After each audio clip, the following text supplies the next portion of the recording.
পাঠ করছি অলোক রায়ের লেখা হাসির গল্প গোপনে গোপনে।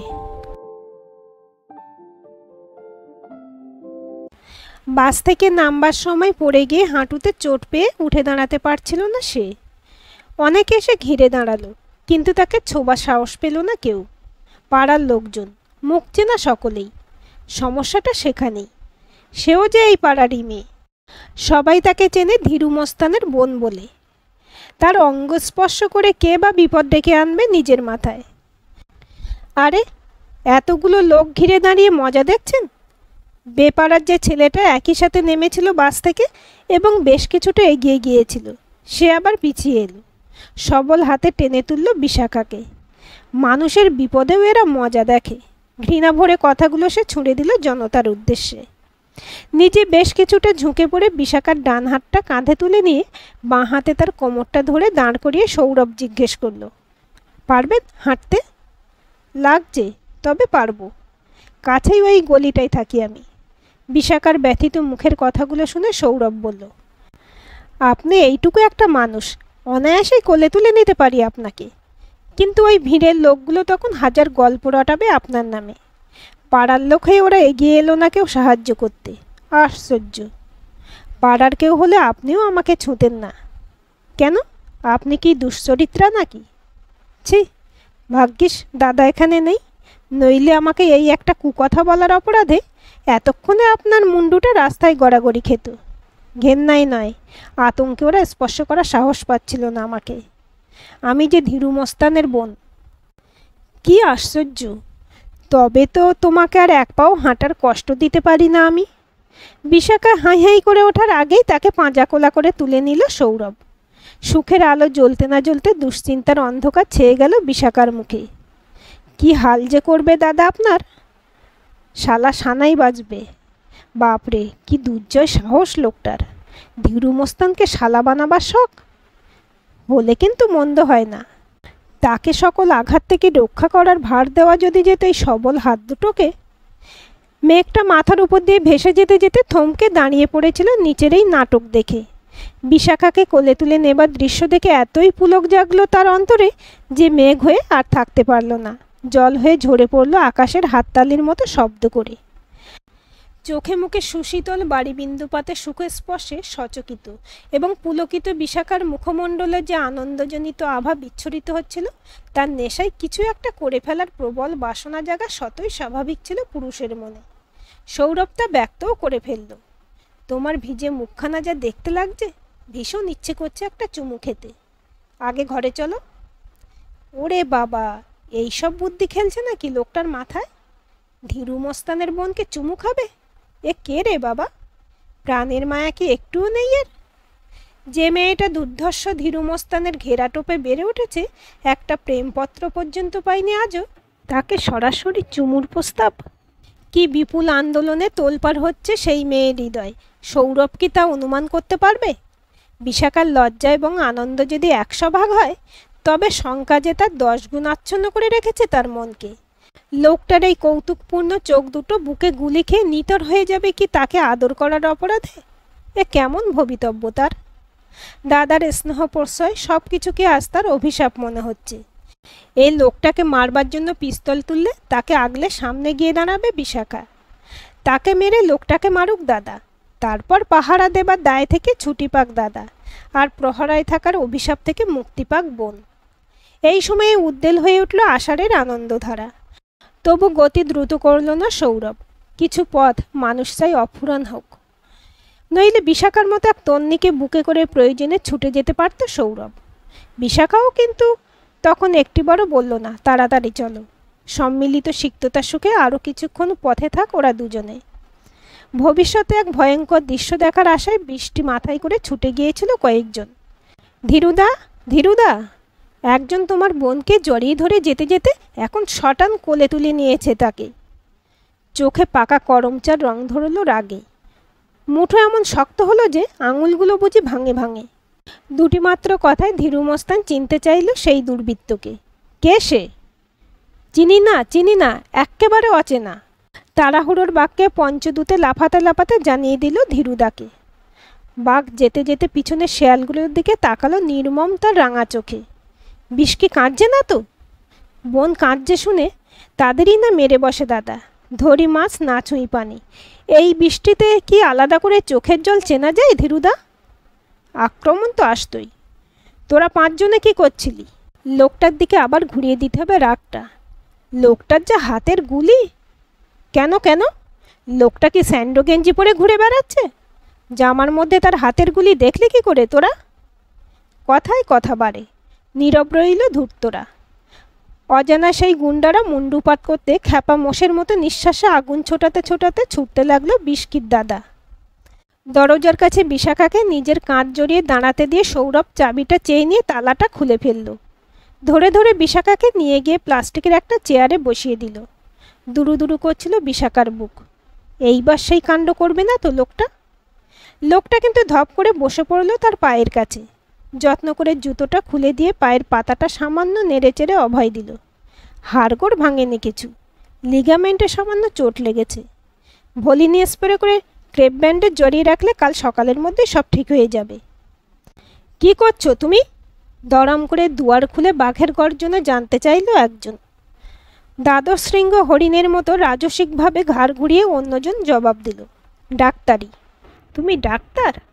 আগন্তুকের সুরেশ্বরে ঝাঁঝ মরে গেল অনেকখানি। তুমি কি ভাবছিলে মুচি পায়ের কাছে বসে জুতোর মাপ নিচ্ছি তোমার বোনের? অবাক হয়ে বিশাখা ভাবছিল, পাত্তাই দিচ্ছে না লোকটা এমন বিশ্বত্রাস ধীরু মোস্তানকে। সত্যিই শালা বানিয়ে ফেলবে না তো দাদাকে? বুকের ভিতরটা অজানা আনন্দে গুড়গুড় করে উঠল বিশাখার। হাঁ করে দেখছো কি দাদা? চট করে ক্রেপ ব্যান্ডেজ আর ভলিনি স্প্রে নিয়ে এসো দোকান থেকে। ভিজে কাপড়ে তোমার বোনের পায়ের কাছে কতক্ষণ বসে থাকবো আমি? ধমক দিল সৌরভ। কতদিন পরে কারো একজনের ধমক খেল ধীরু। এই ধমক যেন দুরাগত এক শীতল হাওয়ার ঝাপটার মতো বয়ে গেল তার মস্তানের খাঁখা মরু হৃদয়ের উপর দিয়ে। দাঁড়ের কপাট ভেজে দিয়ে পায়ে পায়ে বেরিয়ে গেল বিস্কিট দাদা। ভিজে কাপড়ে থেকো না, নিজে নিজে পোশাক পাল্টাতে পারবে না আমি সাহায্য করব? কিচ্ছু আটকায় না লোকটার মুখে। কাপড়ের উপর দিয়েই যাদের চোখ পড়লে কুমারীশ্বরের শিরশির করে, সেই পুরুষ নাকি সামনে দাঁড়িয়ে থেকে বেশ বদলে সাহায্য করবে। রাঙা মুখে না আমি পারবো বলে উঠতে গিয়ে পায়ের ব্যথে উ করে আবার বসে পড়ল বিশাখা। থাক থাক, দাদা আসুক আগে, ওষুধ দিয়ে ব্যান্ডেজটা বেঁধে দিই, তারপরে দেখবে ব্যথা অনেক কমে গেছে। তুমি ততক্ষণে চুপচাপ এই চিঠিটা পড়ে নাও। দাদাকে এখনই কিছু বলবে না কিন্তু। সৌরভ পকেট থেকে একটা পলিথিনের ব্যাগের মধ্যে যত্ন করে মুড়ে রাখা চিঠি বার করে বিশাখার হাতে দিল। তোমার নাম সৌরভ? চিঠির প্রথম লাইনটা পড়ে বিশাখা জিজ্ঞেস করলো সৌরভকে। ইস, আমার নামটা বলিনি বুঝি এতক্ষণ? তোমার নামটা আমি অনেকবার শুনেছি। যেই বললে তুমি ধীরু মস্তানের বোন, অমনি বুঝে গেছি তুমি বিশাখা। তাই তো তোমায় চট করে কোলে তুলে নিলাম তখনই। আর কি তোমার খোঁড়া পায়ে হাঁটতে দিই এক পাও?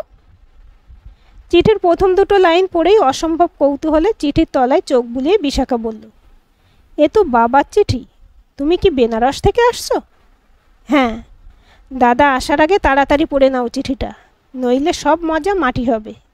বিশাখাকে তাড়া দিল সৌরভ। বিদেশি লোক, কোথায় যাবে এই ভর দুপুরে ভিজে প্যান্টে জামাই? বিশাখা যেন একটু বেশি তোল্লাই দিচ্ছে লোকটাকে। আরে বাবা, বাড়ি তো একটা ওর আছে নাকি? জানতে চাইল ধীরু মোস্তান। বাড়ি থাকবে না কেন, আছে 3 তলা মস্ত বাড়ি, কিন্তু বেনারসে। তাই তো বলছি তোমার 1 সেট জামা প্যান্ট আমাকে ধার দাও এখনকার মতো, বৃষ্টিটা ধরুক, বিকেলে স্টেশন থেকে আমার সুটকেস নিয়ে এসে ফেরত দিয়ে দেব তোমার পোশাক। উপকারী লোক তাই ডাক্তার, গালমন্দ করা যায় না, ঘাট ধাক্কা দেওয়া যায় না। বোনটাও আবার ওর পক্ষ নিয়ে চোটপাট করছে দাদার উপর। সামাজিক এসব বাধ্যবাধকতা কি মস্তানদের সয়? আলমারি খুলে খুঁতো 1 সেট জামা প্যান্ট খুঁজছিল ধীরু। পিছন থেকে এসে হাত বাড়িয়ে একটা ভালো সেট টেনে নিল সৌরভ। এটা আমাকে বেশ মানাবে। কিছু একটা বলতে গিয়েও বাক্যটা গিলে ফেলল ধীরু। এমন যন্ত্রণায় আর কখনো পড়েনি সে। দাদা, খাবার আনো 3 প্লেট, সৌরভের খিদে পেয়েছে, তাই না সৌরভ? ডাক্তারকে নিয়ে বোনের আধিক্যতা ক্রমেই বাড়ছে। ভালো ইলিশ মাছ খাইনি অনেক দিন, কলকাতায় এসে ইলিশ খাবো না? ইলিশ ভাপা আনাও দাদা। আর ডাব চিংড়ির খুব সুখ্যাতি শুনেছি, কখনো খাইনি, সেটাও আনিয়ে নাও। ফরমাস করছে দেখো, বাড়ির জামাই যেন। ইলিশের দাম জানিস, ডাব চিংড়ির? বোন তাগাদা দিল। কি ভাবছিস দাদা, অর্ডারটা কর। ধীরু পাশের ঘরে চলে গেল অনলাইনে অর্ডার করতে। ফিরে এসে তার মুখ আরও গম্ভীর হলো। বোনের বিছানায় উঠে বসেছে ডাক্তার, একটা হাত পেতে রেখেছে সেখানে। বোন সেই হাতের উপর খেলার ছলে চড় মারছে থেকে থেকে। বেশ কি, অনিচ্ছা সত্ত্বেও বেশ একটু রাগে স্বর লাগলো উচ্চারণে। অতিথির সামনে তুমি আমাকে বকলে দাদা? সৌরভ, তুমি আবার আমার পা ভেঙে বাস স্টপে ফেলে রেখে চলে যাও। দাদার যখন ফুরসত হবে গিয়ে নিয়ে আসবে। চাই না আমার কোনো বন্ধু। আহা, আমি তাই বললাম নাকি? আজ কেমন যেন উল্টো পাকে পড়েছে ধীরু মস্তান। কি কুক্ষণে পা মস্কে বাস থেকে পড়ে গিয়েছিল বোন। তার পরে পরেই শনি এসে চেপে বসেছে মাথায়। ডাক্তারের ছদ্মবেশে সাক্ষাৎ শনিদেব। না পায় ভয়, না মানে শাসন। কেবল আবদার করে এটা দাও সেটা দাও, এটা খাবো সেটা খাবো। বকিনি তোকে, বকবো কেন? বোনকে তোয়াজ করতে লাগলো দাদা। বলছিলাম যে ডাক্তারকে কেউ সৌরভ বলে ডাকাডাকি করে না, সম্মান করতে হয় তাদের, তাই না ডাক্তার? সেই ডাক্তারকেই শেষ পর্যন্ত সালিশ মানতে হয় ধীরুকে। বন্ধু আবার বন্ধুকে সম্মান করবে কি? ঠোঁট ফুলিয়ে কথাগুলো বলে সৌরভ মান কাড়ল। ওসব বললে আমি কিন্তু চলে যাব দাদা। গেলে তো বাঁচি আমি, মনে মনে দাঁত কিরমির করে কথাগুলো বলল ধীরু। আর চোখে একবার বোনের দিকে তাকালো। যা ভেবেছে তাই, ঝঙ্কার দিয়ে উঠেছে বিশাখা। চলো তো সৌরভ, আমরা চলে যাই, দাদা শান্তি হোক। তেড়ে ফুড়ে বিছানা ছেড়ে ওঠার চেষ্টা করলো সে। এ যে বেনো জল ঢুকে ঘরের জলটাও বেরিয়ে যাবার জোগাড়। আর মাথা ঠিক রাখতে পারছে না ধীরু। আজ বোনটাও কেন যে এমনটা করছে? হঠাৎ শত্রুপক্ষ হয়ে গেছে দাদার। না, আর বাড়তে দেওয়া চলে না ডাক্তারের এই নষ্টামি। পকেটের মধ্যে পিস্তলটা নাড়াচাড়া করতে লাগলো ধীরু। কি ধরিবাজ রে বাবা এই ডাক্তার, ঠিক বুঝেছে। বলে কি না, ডাব চিংড়ি খাবার আগে প্লিজ আমাকে মেরো না দাদা। ব্যাটাকে অন্তর্যামী নাকি?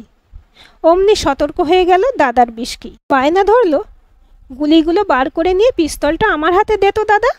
ভুল করে কখন তুই চালিয়ে দিবি আমাদের দিকে তাক করে। আমাদের দিকে? তার মানে পুরোপুরি ডাক্তারের দলে চলে গেছে বোন। দরজার বেল বাজতেই ব্যস্ত হয়ে পড়ল বিশাখা। ওই, খাবার দাবার এসে গেল। দাদা তাড়াতাড়ি খেতে দে সৌরভকে। ট্রেনের খাওয়া কি আর খাওয়া? কাল রাত্রির থেকে একরকম না খেয়েই আছে বেচারা। উঠতে হাঁটতে পারলে আমি বেড়ে ছেঁদে দিতাম। ভারী আমার আর তোর পরম আত্মীয় রে বেচারা। মনে মনে বোনকে ভেঙালো। ঘটাং ঘটাং করে টেবিলে থালা বাটি সাজাতে লাগলো দাদা। একটা ভালো হলো, বোনের বিছানা ছেড়ে খাদ্যান্বেষণে নেমে এলো ডাক্তার। কই কই, ডাব চিংড়িটা দেখি।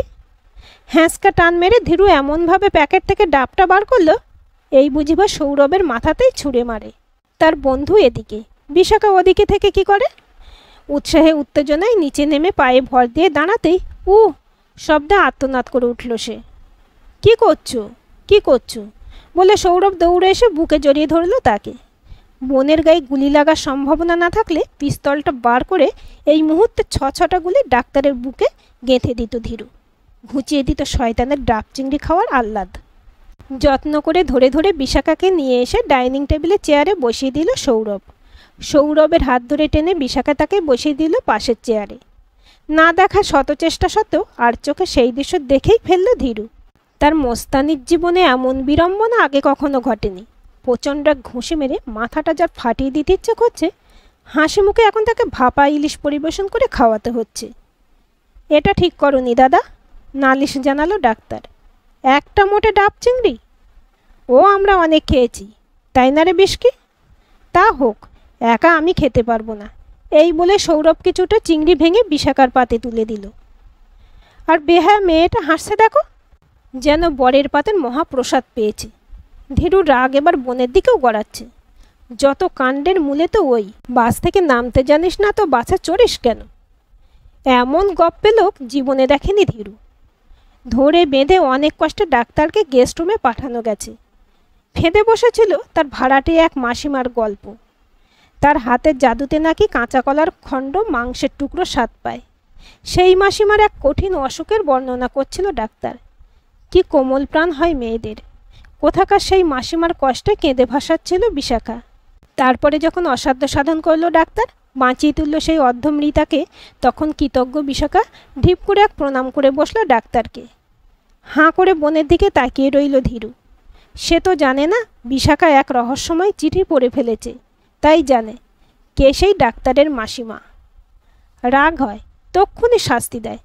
মনে ভার জমে, এমন ধারা রাগ পুষে মনের মধ্যে ফুঁসে ফুঁসে ওঠা এই প্রথম। ভারী ক্লান্তিকর এই ব্যাপারটা। তাই সৌরভকে গেস্ট রুমে পাঠিয়ে গোটা 2 হাই তুলে ঘুমিয়ে পড়ল ধীরু। স্বপ্নে 3বার 3 রকম করে খুন করলো ডাক্তারকে।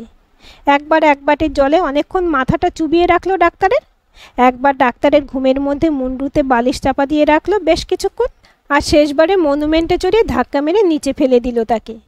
এত পরিশ্রম করতে হতো না, একটা গুলি মেরে কপাল ফুটো করে দেওয়া যেত।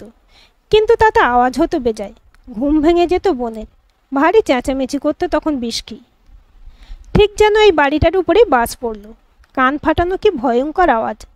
ধর্মর করে বিছানায় উঠে বসলো ধীরু। ভয় পাওয়া গলায় দাদা বলে ডাকলো না তো কেউ। কি হলো বিষ্কির? দৌড়ে গেল ধীরু বোনের ঘরে। শয্যা শূন্য। পায়ে ব্যথা নিয়ে বোন গেল কোথায়? গেলই বা কী করে? নির্ঘাত ওই শয়তানটা। পরের বোনকে গলা জড়ি করে হাঁটাবার সুখে ব্যাটা বোধহয় নিজের ঘুমটুম বিসর্জন দিয়েছে। এই সময়ে পুবের বারান্দা থেকে মৃদু হাসির আওয়াজ ভেসে এলো বোনের। শিকার সন্ধানী বাঘের মতো নিঃশব্দ পায়ে ধীরু চলল হাসির উৎস সন্ধানে। তেমন কোনো দৃশ্য চোখে পড়লে আজই যে ডাক্তারের সজ্ঞানে কাশি প্রাপ্তি, একথা ধীরুর পকেটের পিস্তল নিশ্চিত জানে। ব্যাটার বেড়ালের চোখ। অমন ডিঙি মেরে হাঁটছো কেন দাদা? বোনের মতো তোমারও ঠ্যাং মস্কালো নাকি? জানতে চাইল ডাক্তার। ধরা পড়ার লজ্জা কাটাতে তুমি স্টেশনে গেলে না তো তোমার সুটকেস আনতে? বলতে বলতে গেস্ট রুমে বারান্দায় বেরিয়ে এলো ধীরু। তুই কি এখনও জেগে জেগে ঘুমোচ্ছিস দাদা? এই মহাপ্রলয়ে কেউ বেরোতে পারে বাইরে? ঘরের মধ্যে ঠিক বোঝা যাচ্ছিল না। তাই তো, প্রলয়ই তো বটে। তা তুই এতটা দূরে এলি কি করে খোঁড়া পায়ে? একরকম কোলে করেই সৌরভ আমাকে এনে বসিয়ে দিয়েছে এইখানে, নয়তো এমন একটা দৃশ্য তো দেখাই হতো না আমার। কোলে কোলে কোলে, আর ঠান্ডা রাখা যাচ্ছে না মাথা। একটা অচেনা অজানা পুরুষের কোলে কোলে ঘুরে বেড়াবি তুই সারাক্ষণ? কি জানি কি আছে ওর মনে। অতিথির সামনে তুমি ফের আমাকে বকলে দাদা। তার উপর সৌরভকে সন্দেহ করলে। হোক বৃষ্টি। সৌরভ, তুমি আবার আমার ঠ্যাং ভেঙে বাস স্টপে ফেলে দিয়ে সোজা চলে যাও তোমার স্টেশনে। দাদা চাটা খাবার পরে যদি খেয়াল হয় তখন গিয়ে তুলে আনবেখন আমাকে। রাগ ফলানোটা বীরত্বের, কিন্তু নিরুপায় রাগ হঠাৎ হঠাৎ প্রকাশ হয়ে পড়াটা ভারী লজ্জার। ও হ্যাঁ, আজ তো ছুটি রমাদির। যাই, চাটা আমি করে আনি। বিড়বিড় করতে করতে ধীরু সরে পড়ল সেখান থেকে। আমার পা ভালো থাকলে চায়ের সাথে আমি তোমাকে পাঁপড় ভেজে খাওয়াতাম সৌরভ। পার্শ্ববর্তীকে শোনানোর জন্য সাধারণত এতটা গলা তুলে কথা বলে না লোকে। রান্নাঘরে চা চিনির কৌটো হাতের কাছে ছিল, কিন্তু পাঁপড়টা যে কোথায় রেখেছে রমাদি? এই যে। হঠাৎ কি বুদ্ধি খেললো মোস্তানের মাথায়। চট করে পাঁপড়ের কৌটোটা নিয়ে গিয়ে রেখে এলো কাপড়ের আলমারিতে। তারপর চেঁচাতে লাগলো, বক বক করে মেয়েটার মাথা না খেয়ে একটু এসে পাঁপড়ের কৌটোটা খুঁজে দিয়ে যাও না বাপু। যতক্ষণ ভূত ব্যাটাকে নামিয়ে রাখা যায় বোনের ঘাট থেকে। এক একটা দিন থাকে মানুষের, যেদিন তার একটাও অঙ্ক ঠিক ঠিক মেলে না। সৌরভের হাত ধরে চেয়ার ছেড়ে উঠে দাঁড়ালো বিশাখা। চলো তো দেখি, গিয়ে ষাঁড়ের মতো চেল্লাচ্ছে কেন দাদা? সৌরভকে জড়িয়ে ধরে খুঁড়িয়ে খুঁড়িয়ে রান্নাঘরে গিয়ে হাজির হলো বিশাখা। চেঁচাচ্ছিস কেন দাদা? অতিথিকে অমন ধমক দিয়ে কথা বলে কেউ? ফুটন্ত জলে চায়ের পাতা ছাড়তে ছাড়তে পিছন ফিরে তাকালো ধীরু। সেই চোখ পোড়ানো দৃশ্য। বোন লেপ্টে রয়েছে এক অচেনা পুরুষের দেহ। মনের ধুধু আগুনে বারবার ঘি ঢালছে ওরা। কখন যে কি করে ফেলে ধীরু তা নৃশংস মানসিকতায়। রমাদি কোথায় যে রেখে গেল পাঁপড়ের কৌটোটা? অঙ্কে ঢেঁড়া পাওয়া বালকের মতো মাথা চুলকোতে চুলকোতে বিড়বিড় করল ধীরু। দুরূহ অঙ্কটা সঠিক সমাধান দেবার চেষ্টায় গোয়েন্দা নটবর নন্দীর মতো মুখভঙ্গি করে সৌরভ বলতে শুরু করলো। গেস্ট রুমের ওদিকের খোলা জানালাটা দিয়ে এক ঝলক দেখেছিলাম। আপনি একটা কৌটো হাতে নিয়ে আপনার ঘরের দিকে গেলেন। তারপর একটা লোহার আলমারি খোলার আওয়াজ পেয়েছিলাম, তখনই বন্ধও হলো সেটা। আপনি ভুলে পাঁপড়ের কৌটোটা সেখানে ফেলে রেখে আসেননি তো? কি ধরিবাজ! বাপরে বাপ, সব লক্ষ্য করেছে ব্যাটা। মোস্তানের মস্তকে 100 উকুন বুঝি একসাথে কামড় দিল। ঘ্যাঁস ঘ্যাঁস করে মাথা চুলকোতে চুলকোতে ফ্যাকাশে হাসি হেসে ধীরু বলল, তাই হবে বোধ হয়। কৌটো এনে কৌটো খুলে দেখা গেল গোটা 4-5 পাঁপড় আছে মোটে। বিশাখা বলল, থাক দাদা, এ কটা রাখা থাক। বাইরে যা প্রলয় চলছে, অনলাইনে খাবারের অর্ডার নেবে না কেউ আজ। রাত্রে তখন খিচুড়ির সাথে পাঁপড় কটা কাজে লাগবে। তুই কি তোর ওই পায়ের অবস্থায় পারবি খিচুড়ি রাঁধতে? শুধু চাল আর ডাল ফোটালেই তো খিচুড়ি হয় না। লপসি আর খিচুড়ি রান্নার জন্য যে কৌশলগত তফাৎ, তার যে কিছুই জানি না আমি বাপু ও ঝঞ্ঝাটে নেই, বরং চিঁড়ে মুড়ি খেয়ে থাকবো। বোনের প্রস্তাব সরাসরি খারিজ করে দিল দাদা। চায়ে চুমুক দিয়ে সৌরভ বলল, আমি ফার্স্ট ক্লাস খিচুড়ি রাঁধতে জানি, রেঁধে দেবো আমি। এতক্ষণে ডাক্তারের উপর কিছুটা প্রসন্ন হলো ধীরু। কাজের আছে ছেলেটা। এই বাদলার রাতে গরম গরম খিচুড়ি যদি খাওয়াতে পারে সে বেশ হয়। তবু ভদ্রতা করতে হয় একটু। লোকে কি বলবে আমাদের? বলবে অতিথিকে দিয়ে রান্না করায়। আর এক চুমুক চা খেয়ে সৌরভ বলল, অতিথি না বলে আত্মীয় বলে পরিচয় দিলেই হলো, যেমন বাড়ির জামাই টামাই। জগতের কেউ জানল না কি প্রচণ্ড সংযমে গরম চা সৌরভের মুখে ছুঁড়ে মারার থেকে বিরত থাকলো মস্তান ধীরু। রান্নার হাত মন্দ না ডাক্তারের, বেশ রেঁধেছিল খিচুড়িটা, বেশ পেট ভরে খেয়েছে সকলে। তাই তো বিপদে পড়েছে ধীরু। পেটে ভার পড়লে চোখ মুদে আসে তার। কিন্তু রাতভর বোনকে একা ফেলে রেখে নিজের ঘরে গিয়ে ঘুমোতে পারবে না সে আজ। কখন এসে দুর্জনটা বোনের বিছানা দখল করে? যা মেয়ে ঘেঁষা স্বভাব ব্যাটার। বোনের বিছানায় বোনের পাশে শুয়ে পড়ে তাকে গল্প শোনাতে শোনাতে বারবার খেই হারিয়ে ফেলছিল ধীরু। হাই উঠছিল তার বারবার। বিশাখা বলল, ঘুম পাচ্ছে তোর দাদা? ঘরে গিয়ে ঘুমোগে যা। না, ঘরে যাব না আজ। আবার যদি বাথরুমে যেতে হয় তোকে। কথাটা সঠিক। এর আগে দুবার দাদার কানে ফিসফিস করেছে বিশাখা। দাদা তখন ধরে ধরে তাকে ওয়াশরুমে পৌঁছে দিয়ে দরজার বাইরে দাঁড়িয়ে থেকেছে। এসব কথা তো আর বন্ধুকে বলা যায় না, তা সে যত বড় বন্ধুই হোক না কেন। তখন অনেক রাত। ঘুমের সাথে লড়াই করে করে ক্লান্ত ধীরুর চোখের পাতা কিছুতেই আর যখন খুলতে রাজি হচ্ছে না, হঠাৎ তখন চটকা ভেঙে সিকি খোলা চোখে ধীরু দেখল বিশাখা বিছানা থেকে নেমে দাঁড়িয়েছে। কোথায় যাচ্ছিস? বোন বলল, তুই ঘুমোচ্ছিলি দেখে নিজে নিজেই যাচ্ছিলাম ওয়াশরুমে। দেখছিলাম একা দাঁড়াতে পারি কিনা। সৌরভ বড় ভালো ডাক্তার রে দাদা, পায়ের ব্যথাটা একেবারে সেরে গেছে। আমি একা একাই যেতে আসতে পারবো। তুই যা, এবার নিজের ঘরে ঘুমো গিয়ে। এত রাত অবধি নিশ্চয়ই ব্যাটা জেগে নেই। কিছুটা নিশ্চিন্ত হয়ে ধীরু তার নিজের ঘরে ঘুমোতে চলে গেল। মাঝরাত্রির পর্যন্ত ধস্তাধস্তি করার ফলে ঘুম ভাঙল ধীরুর পরের দিন 11টা নাগাদ। ঘর বাড়ি তখন মধ্যদিনের ধেনুচড়া মাঠের মতো নিস্তব্ধ। কি ব্যাপার? কোথায় গেল সবাই? চাবুক খাওয়া ঘোড়ার মতো লাফিয়ে উঠল ধীরু। দৌড়ে গেল বিশাখার ঘরে। নেই। গেস্ট রুমে? নেই, কেউ নেই। ফিরে গিয়ে বোনের বিছানার উপর বসে পড়ল ধীরু। বোনের পায়ে বাঁধা ক্রেপ ব্যান্ডেজটা খোলা পড়ে আছে সেখানে। আনমনা ধীরু মস্তান ব্যান্ডেজটা নাড়াচাড়া করলো কিছুক্ষণ।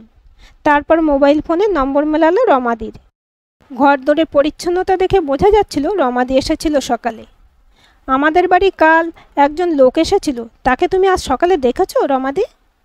ধীরুর মুখের কথা কেড়ে নিয়ে রমাদি বলল, জামাইবাবুর কথা বলতেছ গো ধীরু দাদা? বড় ভালো লোক জামাইবাবু। একটু পরে চলে যাবে বলছিল, তাই আমাকে 500 টাকা বকশিস দেখেছে। যাক বাবা, আজ তবে বিদায় হয়েছে কালাপাহাড়। রমাদি কাছে থাকলে এমন সুখকর সংবাদ শোনানোর জন্য ধীরু তাকে আরও 500 টাকা বকশিস করত। তবে জামাইবাবু কেন? লোকটাকে জামাইবাবু বলছো কেন রমাদি? ও কার বর? তা আমি কি জানি গো ধীরু দাদা? বিশাখা দিদিই তো শেখালো তাকে জামাইবাবু বলে ডাকতে। তোমার বিশাখা দিদিও তো ঘরে নেই। কোথায় যাবে কিছু বলেছিল তোমাকে? না গো ধীরু দাদা, তাইলে বোধহয় স্টেশনে গেছে জামাইবাবুকে ছাড়তে। আবার জামাইবাবু, বিরক্তিকর। ফোন কেটে দিল ধীরু। কী যে সব হচ্ছে কাল থেকে। এইভাবে বাইরের দরজা ভেজিয়ে রেখে কিছু না বলে কয়ে বাইরে যায় ঘরের মেয়ে। ধীরু মস্তানের ঘর থেকে কুটোটি সরাবার সাহস করবে না কেউ, সে আলাদা কথা। তাই বলে এমন অবিবেচনার কাজ করবি তুই? ডাক্তার বিদায় হয়েছে, তাই এবার সব রাগটা গিয়ে পড়েছে বোনের উপর। আসুক আজ বাড়িতে। ঘড়ির কাঁটায় কাঁটায় রাগ গিয়ে গড়ায় শঙ্কায়। 1টা বাজলো, 1:30টা বাজলো, এখনও ফিরছে না কেন বিষ্কি? রাস্তায় এত গাড়ি ঘোড়া, ব্যথা পাটাই বা কেমন আছে এতক্ষণের ওটা হাঁটায়? আলভাল কিছু বুঝে বোনটাকে ট্রেনে তুলে নেয়নি তো ধরিবাজ ডাক্তার? আর বসে বসে অপেক্ষা করা যায় না, দলবল নিয়ে খুঁজতে বেরোবে এবার। পোশাক পাল্টে তৈরি হচ্ছে ধীরু, এমন সময় দরম করে দরজা খুলে ঘরে ঢুকে এলো হাস্যরতা বিশাখা। কিন্তু পিছনে ওকে। ধপ করে চেয়ারে বসে পড়ল ধীরু। ঘুষঘাস দিয়ে তাড়াহুড়ো করে তোমার বোনকে বিয়ে করে নিলাম দাদা, গলার মালা ঘোরাতে ঘোরাতে জানান দিল সৌরভ।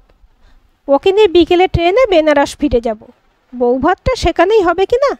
কি একখানা আহ্লাদি হাসি এখন ডাক্তারের মুখে। রাগে ব্রহ্মরন্ধ্র অবধি জ্বলে উঠল ধীরু মোস্তানের। দৌড়ে পাশের ঘরে গিয়ে বালিশের তলা থেকে পিস্তলটা টেনে এনে সোজা ডাক্তারের বুকে ঠেকিয়ে ঘোষণা করল, বড়দের মতামত ছাড়া এই বিয়ে আমি মানি না। ও তো একটা বাচ্চা মেয়ে, কি ভুজুং ভাজুং দিয়েছ তুমিই জানো। এই দণ্ডে মানে মানে কেটে পড়ো একা একা, নইলে গুলি খাও। ভয় ডরের বালাই নেই ব্যাটার, হাসছে এখনো। বড়দের মতামতের কথা তুললে যখন, এই চিঠিটা একবার পড়ে দেখো। একটা চিঠি দিল সৌরভ ধীরুর হাতে। বাবা ধীরেন্দ্রলাল, যে ছেলেটা এই চিঠিটা নিয়ে যাচ্ছে তার নাম সৌরভ, আমাদের বাড়িওয়ালা, সভ্য, শিক্ষিত, ভালো ডাক্তার, পশার খুব। একটু মান্য করো। তোমার মাকে মৃত্যুশয্যা থেকে তুলে এনে ফিরিয়ে দিয়েছে তাকে তার হাতাখুন্তির জগতে। তার রূপগুণের পরিচয় পেয়ে আমরা মুগ্ধ। মনে মনে বিশাখাকে আমি এবং তোমার মা সম্প্রদান করে দিয়েছি সৌরভের হাতে। তবে সৌরভের যদি বিশাখাকে অথবা বিশাখার যদি সৌরভকে পছন্দ না হয়, তাহলে আমাদের নির্বাচন স্বতই বাতিল হয়ে যাবে। তবে বাবা, তুমি যেন মাঝখানে পড়ে কলকাঠি নেড়ে বাগড়া দেবার চেষ্টা করো না। আরও একটা উদ্দেশ্য আছে আমাদের, বিশেষ করে তোমার মায়ের। যে বাড়িতে ভাড়া আছি আমরা, সেটি 3 তলা এক অট্টালিকা বিশেষ। বাড়ির নিচের তলায় সৌরভের ডাক্তারখানা, দ্বিতলের ভাড়াটিয়া আমরা, 3য় তলায় থাকে সৌরভ নিজে। পিতৃমাতৃহীন ছেলেটি বাপ মায়ের মতোই শ্রদ্ধা করে আমাদের। এখন যদি বিশাখার বিয়ে হয় সৌরভের সাথে, তাহলে সে এসে উঠবে আমাদের ওপরতলায়। শ্বশুরবাড়ির দায় ঝক্কি সামলাতে তখন অকুণ্ঠ সাহায্য পাবে সে মায়ের। আমি সৌরভকে বলে দিয়েছি, যদি ওদের দুজনের কারো অমত না থাকে, তাহলে যত তাড়াতাড়ি পারে রেজিস্ট্রি বিয়ে সেরে ও যেন বউ নিয়ে চলে আসে বেনারসে। কলকাতা সৌরভের পক্ষে নতুন জায়গা, তুমি সব ব্যাপারে ওদের সাহায্য করো। আমাদের আশিস নিও। ভালো থেকো। ইতি বাবা। পুনশ্চ ঈশ্বরের কাছে প্রার্থনা করি, অখ্যাতিকে খ্যাতি ভাবার ভুলটা তিনি অচিরে ভাঙিয়ে দিন তোমার। তোমার এই অখ্যাতিই তো আমাদের দেশ ছাড়া করেছিল। বয়স বাড়ছে, এবারে একটু সংযত হও আর শান্ত হও বাবা। রাগ কমেছে? এবার আমরা জোরে প্রণাম করি দাদা তোমায়, শুধালো সৌরভ। বুকে টেনে নেবার জন্য দুহাত ছড়িয়ে দিয়ে ওদের কাছে ডাকলো বিস্কিট দাদা। আদুরে বোনের আসন্ন বিদায়ের প্রাক্কালে তখন কি তার চোখের কোলে জল ছিল? মস্তানদের মরু হৃদয়ে কি এক কোণে মরুদ্যান থাকে, নাকি সবটাই মরীচিকা? আজকের গল্পটি আপনাদের কেমন লাগলো কমেন্ট করে জানাবেন। ভালো লাগলে অবশ্যই একটা লাইক দেবেন আর চ্যানেলটি সাবস্ক্রাইব করে সাথে থাকবেন এবং নতুন ভিডিও আপডেট পেতে বেল আইকনটি ক্লিক করে রাখুন। গল্পটি ভালো লাগলে অন্যদের সাথে শেয়ারও করতে পারেন।